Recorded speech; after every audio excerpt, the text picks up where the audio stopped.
다시 음산한 비밀들 채널에 오신 것을 환영합니다. 오늘은 한마을에 숨겨진 이상한 사건들과 떠나지 못한 영혼들에 관한 이야기를 들려드리려 합니다. 이야기는 순수한 마음을 가진 한 젊은 선비가 겪게 되는 신비로운 사건들로 시작됩니다. 한 선비란 위험에 처한 노파를 구한 후 신비한 능력을 가진 종기의 바물을 선물로 받게 됩니다. 이 바물들은 그의 운명을 어떻게 바꿀까? 과연 그 바물들이 행운을 가져다 줄지 아니면 저주가 될지 아무도 알 수 없습니다. 이엔다에 그곳의 이름을 이르기를 사사오리라.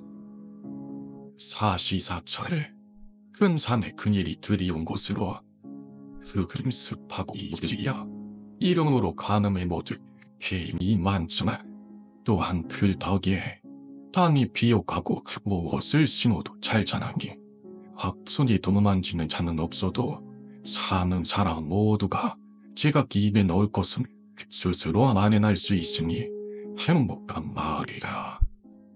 그리고 그러한 작은 마을에 승씨라는 큰 선비가 살았다.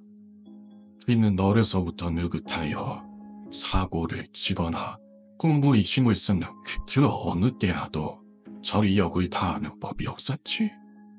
심성은 올바랐으나 어느 부분에도 열성이 없어 활쏘기와 지마, 사소와 상경이 이르기까지 약관 나이에 이르도록 두고 서투르니 친언에서 그에게 차라리 바보라도 봄이 어떠냐 권하였다.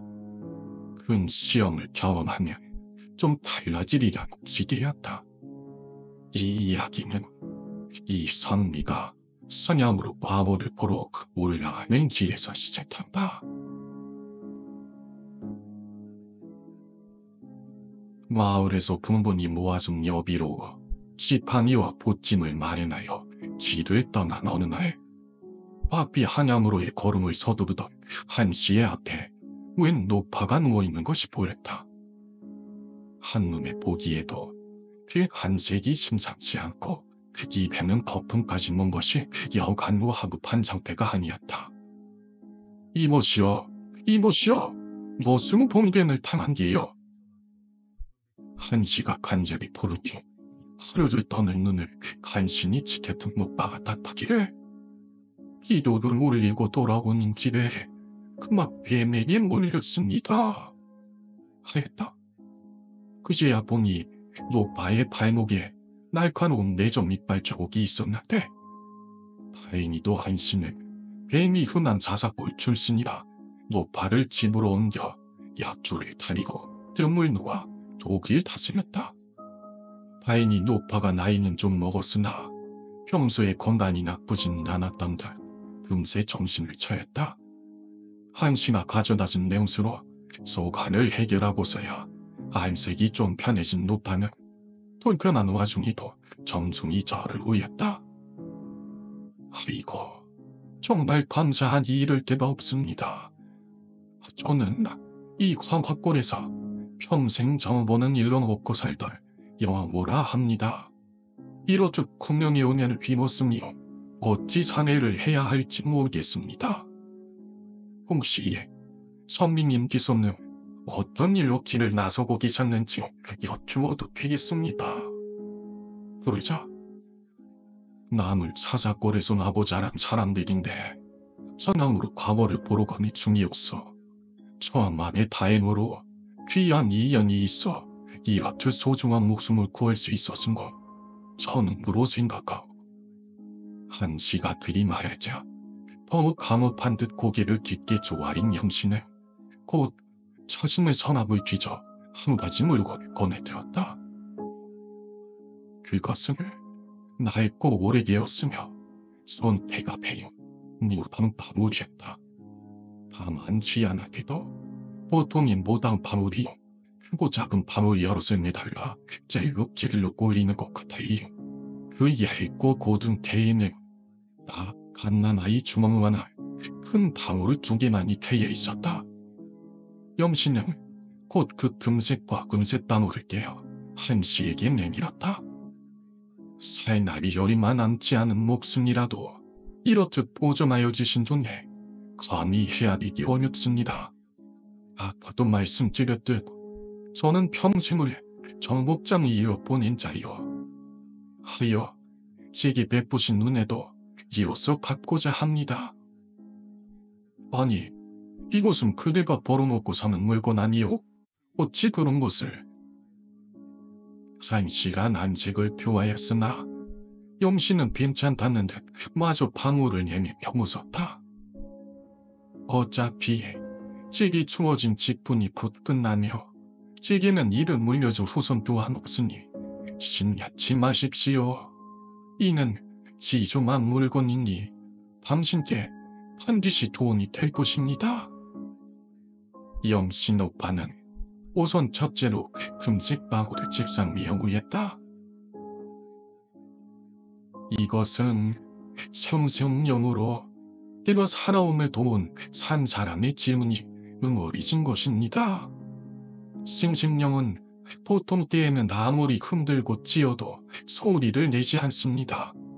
다만 이 방울을 가지고 있는 자가 도저히 혼자서는 이겨내지 못할 세상에 풍파병하지 하였을 때 진심을 다해 도움을 구하며 흔들면 일승일답함과 그에게 예기치 못하는 해문을 불러와 줄 것입니다. 또한 두 번째 방울을 내밀면 말하길 이것은 사사령으로 즐거 살아오며 분명한 신과 지신들의 지문이 응어리진 것입니다. 이 또한 보통 때에는 아무리 흔들거나 찌어도 쫄리는 법이 없습니다. 그러나 이 방울은 곧 찌지명료한 힘이 있어서 방울을 다진 자가 다진 수명의 조명한 끝이 다가오거든 그 사흘 전에 스스로 오리야 이를 고할 것입니다. 하였다. 그제야 한씨가 정신이 방울을 살피니 과연 신묘한 보물이다. 각기 금색과 은색이 연호한 것이 보통 물건이 아니었다. 어찌 이런 귀한 것을 받겠소? 당연한 일을 하고서 사내를 받는 것을 수치이니 굳이 넣어두시오. 그러자 영씨가 제가 당신께 이렇듯 내어드리는 일 또한 당연한 일이니 어디 받아주십시오. 다만 제가 가진 것이 모자라 이 방울을 바퀴 하나씩밖에 드리지 못하는 것이 안타까울 따름입니다. 이렇게 영씨가 마음을 다해 권하니 감히 한씨도 그것을 함부로 거절하지 못하였다. 결국 다음날 아침 한씨는 두 개의 방울을 짐 속에 품고 한역으로 떠나게 되었다. 차원의 한씨는 이 두 가지의 방울이 부담스러웠으나 생각하고 또 헤아려 볼수록 죄당한 보호를 얻었다는 생각에 가슴이 들떴다. 생생령은 인생의 큰 굴곡에서 그에게 신이 되어줄 것이요. 서사령은 생의 마지막을 알려진 후 이 또한 지면을 정리하고 일종의 미를 거두는데 큰 도움이 될 것이었다. 하여 한양에 도달하고 또 과거 시험에 낙방한 후에도 한씨는 그다지 걱정을 하지 않았다. 그의 나이는 이제 고작 약번이요. 앞으로 살아갈 나날을 길고도 청정하였다. 이 보물이 있으니 그에게 남은 생 두려울 것이 없었다. 시험에서 떨어지고 고향으로 돌아온 한씨는 우선 군무만은 조금 하지로 했다. 부모의 꾸중과 지면의 평판을 아예 무시하는 것을 어려웠기 때문이다. 다만 보는 눈이 없을 때는 쾌관 문학을 덜어 읽거나 잡기를 즐기고 그리고도 시간이 남으면 생생령을 깨끗하게 닦는 일에 매진했다. 그에겐 재능이 있으니 남들만큼 공부하지 아니하여도 그럭저럭 맛술을 겨룰만 했던 따닥이다. 그 탓에 지면에서도 그의 게으름을 과히 탓하기가 어려웠다. 이렇듯 7회가 지나고 또다시 지면에서 그에게 방울을 권하였다. 처음 시험 봤을 때와는 달리 이번엔 공부에 매진하는 신념이 있었기에 이번만큼은 그가 급지 아니라는 기계가 있었다. 한시 또한 선선히 그 요청을 받아들여 사냥길에 올랐다. 요차하면 그가 매일같이 닦고 또 보기를 즐겨야 했던 생성년지 있으니 두려운 것이 없었다. 또한 한씨에게는 타고난 머리가 있으니 과연 그것이 무용하지 않아서 첫 시험인 초시에는 무난하게 합격을 했다. 그러나 이제 웬걸 다음차 시험인 복시에 한씨가 전혀 공부하지 않은 부분이 문제로 나온 것이다. 그는 크게 낭패하여 부쩍 손이 따였다. 문제에 대해 조금이라도 알면 돈은 신용이라도 해놓을 것을 소문도 하는 바가 없으니 도무지 손이 나아가질 않았다. 한씨는 고운이 나였다. 지금이 생생념을 흔들 때이다.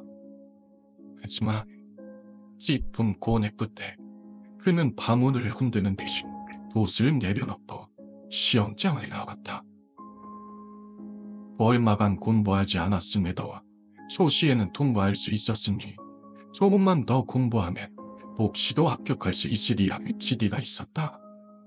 고작 이런 일에 심신령을 쓰는 것은 지나친 낭비 같았다. 그 다음 시험에도 그 다음의 시험에도 마찬가지였다. 한씨가 공부를 하면 그의 밑이 지나거나 그 모자란 부분이 꼭 시험에 남아 그 뒤를 떠나들였다. 어쩜 이렇게 꽁맞게 공경에 빠지나 싶어 화가 날 지경이었다. 그때마다 속에 품은 생생력을 움켜쥐었으나 끝끝내 참았다. 조금만 더 공부하면, 조금만 더 노력하면 될 것 같았다. 그가 이렇대 매 시험마다 점점 더 노력하고 더 진중하게 군요. 부모도 주면도 아쉬워할 뿐 질직하지 않았다. 이렇대 소소하기에 그의 나이 9록을 넘었다. 슬슬 시험만 보러 다니기에도 사정이 빠듯하고 시면에 눈도 엄해졌으나 또한 한시는 개념지 않았다. 내 시험마다 조금만 더 하며 널 배우던 공부가 마침내 4소 3개월에 거의 다 깨었다 싶었기 때문이었다. 이번 시험에 합격하여 어사화를 바꿔대고 이제 승승장구할 일만 남았네. 하지만 글도 과연 사나미치라. 더 이상 실패하는 일에 감당치 어려워 책을 싸들고 한속을 향하였다. 그러나 이게 왜 뭐래? 그가 마지막으로 공부를 끝마치려고 책을 펼쳤을 때 직접 한 장이 떨어져 나간 곳이 보였다. 오그랜 야행길에 낡은 책이 버티지 못한 곳이었다. 더더욱이 끔찍하게도 다음날 한시의 복시 시험 문제로 나온 것이 딱 그 한 장의 내용이었다. 주변에서 거침없이 붓을 노리기 시작하는 가운데 한시의 등 뒤로 식은땀이 주르륵 흘러내렸다. 하늘도 무심하시지 뒤로 신은 없는 법이었다. 결국 그는 눈을 꽉 감고서 품속에 들고 있었다. 생생력을 마구 흔들었다. 지금보다 아무런 소리도 내지 않았던 방울이 크고 맑은 소리를 내며 흔들렸다. 그리고 그 순간 지면에 큰 광풍이 불어닥쳤다. 큰 먼지와 서적 쓰레기가 섞여 미친 듯한 바람이 불어닥치고 저마다 눈을 가리고 피념을 치르느라 아웅가웅 난리먹석이었다. 순간 대체 무슨 조마인지 한 장의 시험지가 선희 씨의 앞으로 떨어졌다. 이름도 적히지 않은 것으로 내용 수미음한 글씨로 마침없이 그 문제를 푼 다반사 다름없던 물건이었다. 그러나 이 또한 한시의 심정을 땀땀하게 하긴 내 한 가지였다. 종이에 내온 모든 글자가 적혔으되 마무리할 한 줄이 적혀 있지 않았던 것이다. 아마도 미처 답안을 쓰기 전에 바람이 돌아닥친 붓인 것 같았다. 결국 한시는 머리를 쥐어짜 나머지를 시험에 제출하였으나 시험이 낙방하고 하였다. 그는 크게 분노하였다. 이게 대체 무슨 법명이다. 생생령이니 도문이니 하더니만 그 늙은이가 나를 속였다다. 예기치 못한 해문이라더니 그런 해문이라면 차라리 피양왕에 가깝지 않았다. 거칠게 성을 내며 꿈속에서 흔들었던 생생령을 밥에 내던졌다. 항상 금빛으로 반짝이던 방울을 노쇠처럼 퉁탓한 색으로 변해 길가에 보석과 부딪히자마자 꼴통없이 깨어져 버렸다. 한심은 더없이 나우패하고 속이 상하여 그 길로 주도근을 찾았다. 여행사고로 들고 온 돈을 모조리 탁지에 쏟아맡기고 그 찾기로 해고했다. 늙은 모담의 기소가 일생을 낭비해버렸으니 그 뜨겁고 불타는 속이야 수는 몇 동이로나 스칠 수가 없었다. 닭도 만번도 타고운 나한기도 겨당을 잡아 몇 날 며칠 술을 마셔도 회한이 매형 넘치도록 그의 눈가에 흘렀다. 그러기를 탈보침하였을까. 이제 저당 잡힐 물건도 없어 결국 한신은 자락고 꼬라지로 주도가에서도 내쫓겼다. 이제 더는 저당 잡힐 물건도 없어 그에게 술을 팔아주지 않았던 것이다. 그런데 그때 그의 남은 침 속에서 뛰어오는 소리가 있었다.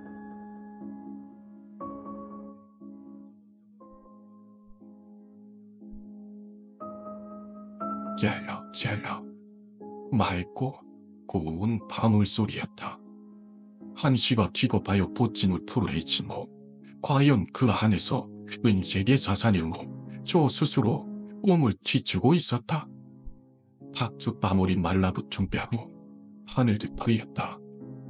설마 벌써 끝이란 말인가. 보치에 아직 시초명도 안 된 나이에 붙들고 소리를 멈추려고도 이물소리에 파묻어 소리를 밤조몽이도 했으나 바물소리는 도무지 멋지를 않는다.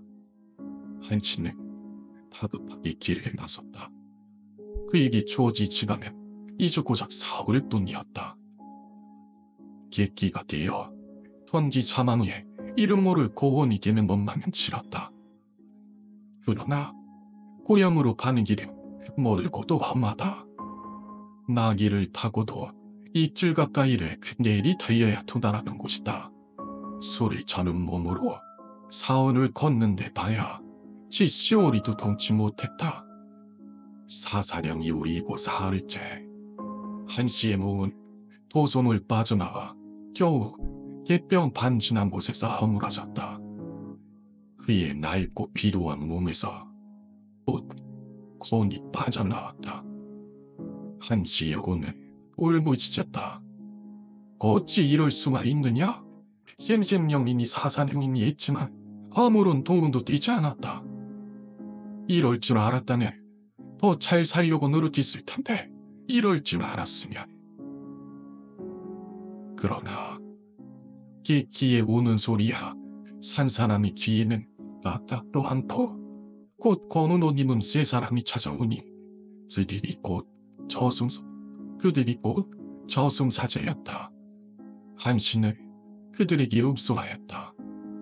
얘의 나이 약반 일적에 이름 모를 늙은이 하나를 구하여 받은 보물이 하늘을 썩혔소. 이는 보담하고 또 부당한 처사요. 한신은 가슴을 치고 머리를 상발하여 물었다. 이 억한 심정을 누구라도 알아주기를 바랬다. 그러나 그의 말을 듣고 있던 자사들 가운데 가장 앞선 이가 소슬퍼런 말투로 그를 꾸짖었다. 어찌 그것이 부담하느냐. 두 바물은 분명히 내게 도움이 되었으니 그 복을 봄인 줄 몰라 거두찬 것은 네가 아니냐.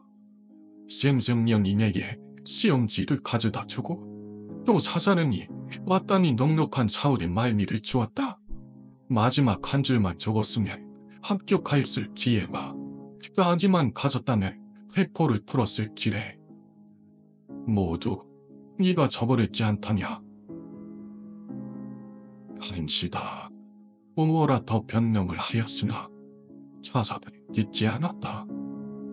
앞장서서 말한 이의 등 뒤에서 나머지 두 차사가 오라치를 들고 한식을 묻었다.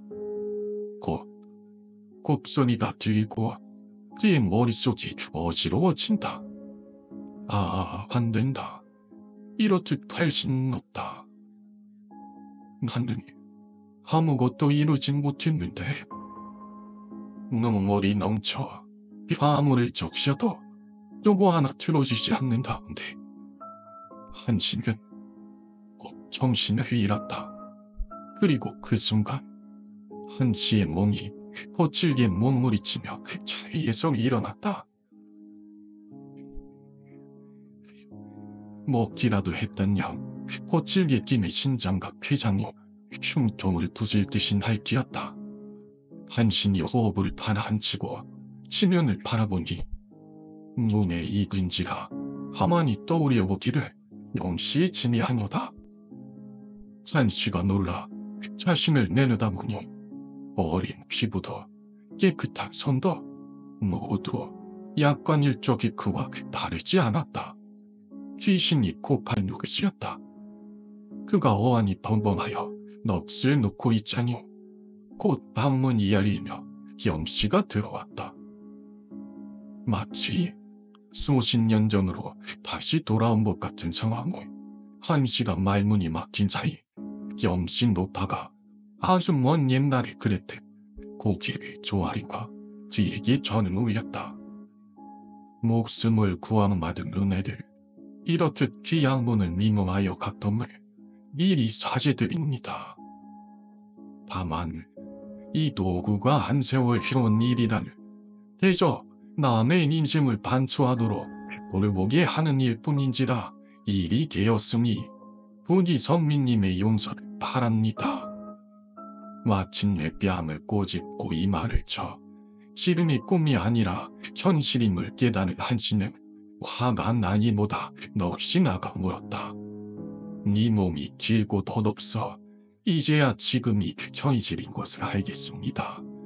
무인장께서는 어떤 의도로 어떤 의미로 이런 일을 하셨습니까? 이의 노파가 미소를 지으며 답하기를 제가 보기에 선민님께서는 아주 뛰어난 역량을 타고나셨습니다.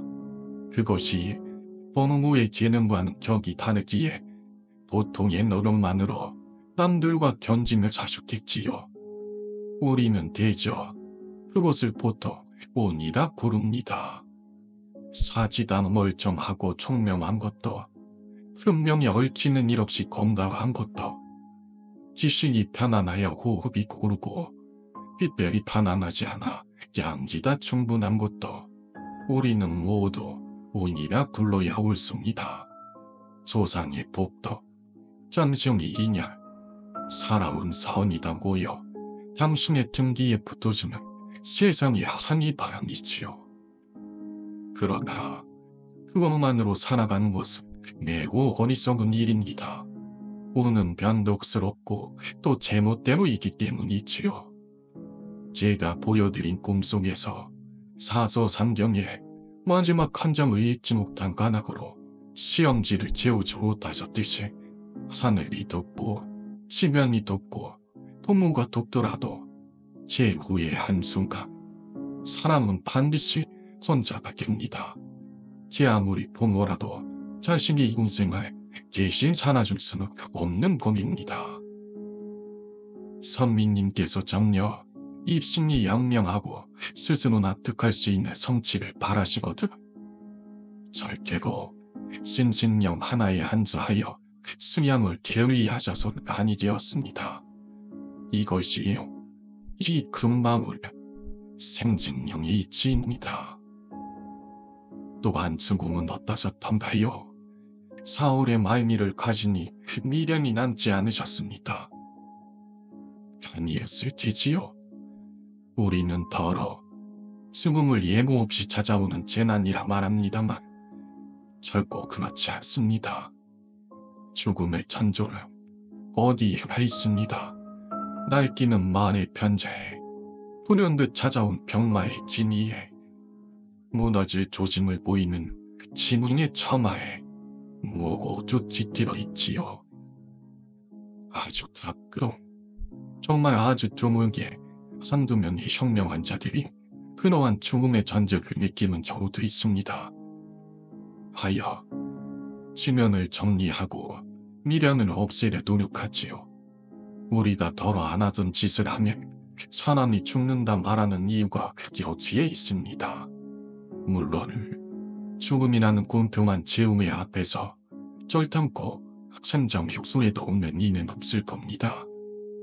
꿈속의 선비님처럼 서정세월한 삶도 일평생 주명과 자신에게 충실하였던 사람도 분명 돈이 지고 싶은 순간이 있을 때지요. 그러나 그 두 가지 삶의 차이는 분명할 겁니다. 더 충실히, 더 성실히 살아온 자는 반드시 더 적게 후회할 테지요. 꿈속의 선비님께서 만약 실패의 늪에 그리로 지저앉지 않으셨더라면, 실패를 받아들이고 또 고향으로 돌아가셨더라면 보다는 지리지 않았을지도 모릅니다. 이것이 시분방울 사사령의 이치입니다. 생생령과 사사령이 말하는 이치면 일견 달라모이다. 결코 다른 의미가 아닙니다. 지금 앞에 언젠가 쓰러질 삶이라도 분명히 살아가야만 한다는 뜻입니다.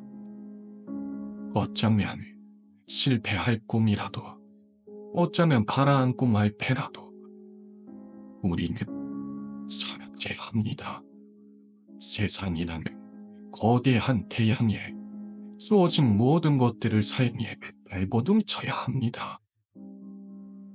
다른 누구를 위해서가 아니라, 세상의 대의와 이념을 위해서가 아니라 우리 자신을 위해서 그래야 합니다. 언젠가 모두에게 그렇듯 내게 주어진 중만이 찾아왔을 때 적어도 애끓는 후회와 한탄만이 남지 않도록 우리는 그렇게 살아가야 합니다. 영신은 말을 마치고는 한시의 기보자리를 보살펴준 게 문을 딱 보다 한다. 꿈이 그렇게나 길었음에도 한시는 금세 잠에 들었다.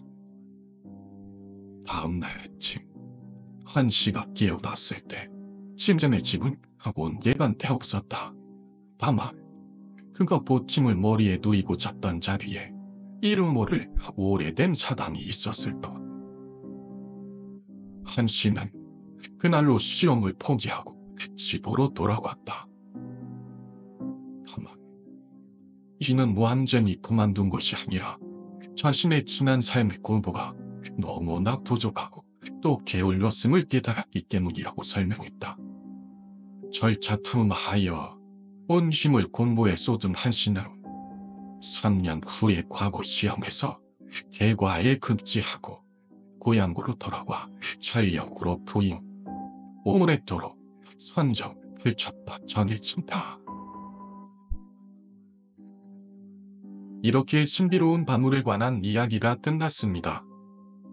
이 선비의 운명을 바꿀 수 있을지 아니면 그를 어두운 길로 인도할지 아무도 알 수 없습니다. 어두운 곳에서 계속해서 일어나는 기이한 사건들, 그리고 언제 바물이 울릴지 그 소리가 우리에게 어떤 비밀을 전할지 모르죠. 오늘 영상은 여기까지입니다. 이 이야기에 대해 어떻게 생각하셨나요? 댓글로 여러분의 해석을 나눠주세요. 영상이 마음에 드셨다면 좋아요와 구독을 눌러주세요. 다가오는 무서운 이야기들을 놓치지 않으시려면 알림도 켜주세요. 시청해주셔서 감사합니다. 저는 음산한 비밀들입니다. 이제 인사드리며 다음에 또 만나요.